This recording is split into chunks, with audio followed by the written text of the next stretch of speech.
I'm so glad you mentioned national, because that are, eroding our national culture and our ideas really is those three pillars, and that's just as important, I think, as the faith and family, or at least right up there. And I'm so happy you mentioned that as one of those three.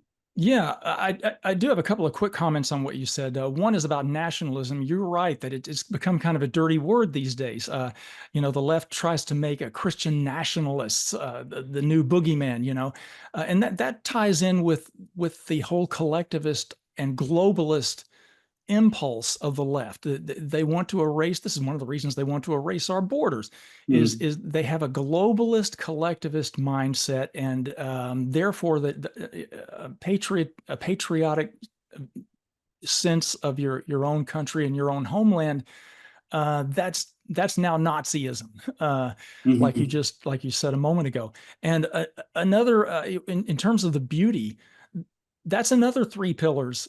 They're more transcendent pillars than the ones I mentioned, but another three pillars that the left has undertaken to dissolve are the true, the good, and the beautiful. Those are all values that draw us closer to the divine. This is one of the reasons that the left has undertaken an assault on all those values. There's no universal truth anymore to the left. It's all about my truth and your truth, and there's no transcendent or universal or no agreed upon notion of truth. So that's one of their assaults, is to tear that down. Another is to, as you mentioned, to eradicate beauty, because beauty draws people. It draws people out of themselves. It's our connection, one of our most direct connections to the divine. And this gets back to their atheistic impulses. They want to remove that.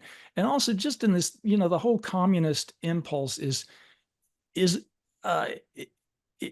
very how should I put it? It's a stripped down. It's a very stripped down aesthetics. You described it. I think it's called brutalism, as you mentioned, I think, a moment ago. Very stripped down aesthetics, very utilitarian as opposed to beautiful. And so that's part of that's intentional. That's an intentional aesthetics that is in direct contradiction to and conflict with the true, the good, and the beautiful. Perfectly put, Mark. Thank you. And that, I certainly couldn't have said it any better. And beauty, what is art but beauty? And trying to reach the divine, right? I mean, every piece of music that Bach wrote was for God. I mean, and that is the ultimate aim of art and culture, is to try to reach the divine. So thank you for mentioning that as well.